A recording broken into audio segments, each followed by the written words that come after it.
ರಾಜ್ಯದಲ್ಲಿ ರೈತ ಪರವಾದಂತಹ, ಕನ್ನಡ ಪರವಾದಂತಹ, ದಲಿತರ ಪರವಾದಂತಹ ಹೋರಾಟಗಳು ನಡೆದಾಗ, ಜನಪರವಾದಂತಹ ಹೋರಾಟಗಳು ನಡೆದಾಗ ಸ್ವಲ್ಪ ತಿಂಗಳುಗಳ ನಂತರ ಆ ಹೋರಾಟಗಾರರ ಕೇಸುಗಳನ್ನು ವಾಪಸ್ ತೆಗೆದುಕೊಳ್ಳುವಂಥದ್ದು ಎಲ್ಲ ಸರ್ಕಾರಗಳು ಕೂಡ ಹಿಂದೆಯೂ ಮಾಡಿತ್ತೆ, ಇವತ್ತು ಕೂಡ ಮಾಡಿದೆ.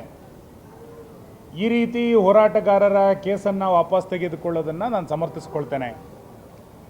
ಆದರೆ ಯಾರು ಗಲಭೆಯನ್ನೇ ಮಾಡಬೇಕು ಅನ್ನುವಂಥ ಪೂರ್ವ ತಯಾರಿಯನ್ನು ಮಾಡಿ ಗಲಭೆಯನ್ನು ಸೃಷ್ಟಿ ಮಾಡಿದಾರೋ ಮತ್ತು ಅದೇ ಕೆಲಸವನ್ನು ಕಳೆದ ಹಲವಾರು ವರ್ಷಗಳಿಂದ ಒಂದು ಸಂಘಟನೆ ಹೆಸರಿನಲ್ಲಿ ಮಾಡ್ತಾ ಬಂದಿದ್ದಾರೋ ಅಂಥ SDPI ಮತ್ತು ಮುಸಲ್ಮಾನ್ ಗೂಂಡಾಗಳ ಕೇಸುಗಳನ್ನು ವರ್ಷ ಪೂರೈಕೆ ಆಗೋದಕ್ಕಿಂತ ಮುಂಚೆನೇ ವಾಪಸ್ ತೆಗೆದುಕೊಂಡಿರುವಂಥದ್ದು ಯಾವ ಪುರುಷಾರ್ಥಕ್ಕೆ? ಇದರಿಂದ ಸರ್ಕಾರ ಯಾವ ಸಂದೇಶವನ್ನು ಕೊಡಲಿಕ್ಕೆ ಇವತ್ತು ಹೊರಟಿದೆ?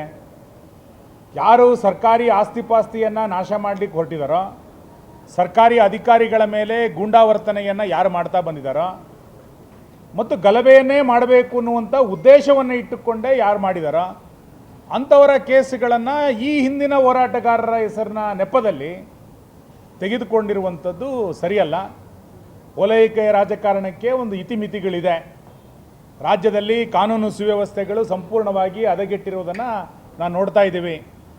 ಈ ಸರ್ಕಾರ ಬಂದ ನಂತರ SDPI PFIನ ಸಂಘಟನೆಗಳ ಬಗ್ಗೆ, ನಕ್ಸಲರ ಬಗ್ಗೆ ಮೃದು ಧೋರಣೆಯನ್ನು ತೆಗೆದುಕೊಂಡು ಅವರ ಎಲ್ಲ ಕೇಸುಗಳನ್ನು ವಾಪಸ್ ತೆಗೆಯುವಂಥದ್ದು ಮತ್ತು ಅವರಿಗೆ ಕ್ಷಮಾಪಣೆಯನ್ನು ಕೊಡುವಂಥದ್ದು ಸರ್ಕಾರದ ಧೋರಣೆ ಆಗಿಬಿಟ್ಟಿದೆ. ಇದನ್ನು ಸರ್ಕಾರ ಎಲ್ಲರೂ ಒಂದು ಕಡೆಗೆ ಸ್ಪಷ್ಟ ಮಾಡಬೇಕು. ಪೊಲೀಸ್ ಅಧಿಕಾರಿಗಳು, ಜಿಲ್ಲಾ ಪೊಲೀಸ್ ಅಧಿಕಾರಿಗಳು ಇದಕ್ಕೆ ಒಪ್ಪಿಗೆ ಕೊಟ್ಟಿದ್ರಾ? ಒಪ್ಪಿಗೆ ಕೊಟ್ಟಿದ್ರೆ ಯಾವ ಕಂಡೀಷನ್ನಿನ ಮೇಲೆ ಒಪ್ಪಿಗೆಯನ್ನು ಕೊಟ್ಟಿದ್ರು?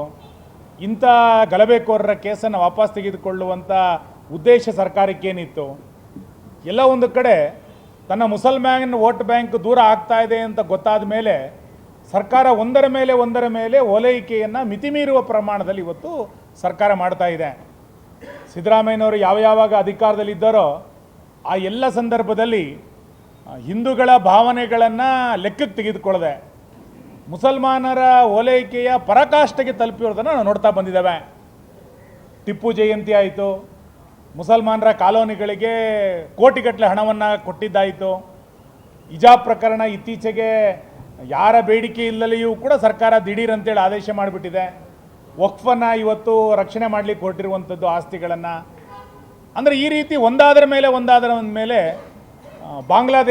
ಬಾಂಗ್ಲಾದೇಶದಿಂದ ಬಂದಂಥವ್ರನ್ನ ರಕ್ಷಣೆ ಮಾಡೋದು, ಅವರಿಗೆ ಮನೆ ಕಟ್ಕೊಡ್ಲಿಕ್ಕೆ ಸರ್ಕಾರ ಹೊರಟಿರುವಂಥದ್ದು, ಇವೆಲ್ಲವೂ ಕೂಡ ಓಲೈಕೆ ರಾಜಕಾರಣ.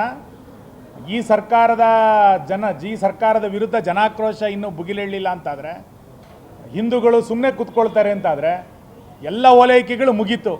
ಇನ್ನು ಕೊನೆಗೆ ಸರ್ಕಾರ ಏನು ಮಾಡುತ್ತೆ ಅಂತ ಕೇಳಿದ್ರೆ, ಕ್ಯಾಬಿನೆಟ್ ಆಗೋದಕ್ಕಿಂತ ಮುಂಚೆ ನಮಾಜ್ ಮಾಡಿ ಕ್ಯಾಬಿನೆಟ್ ಮಾಡುವಂಥ ಪರಿಸ್ಥಿತಿಗೂ ಕೂಡ ಸರ್ಕಾರ ಹೋಗ್ಬಿಡ್ಬೋದು.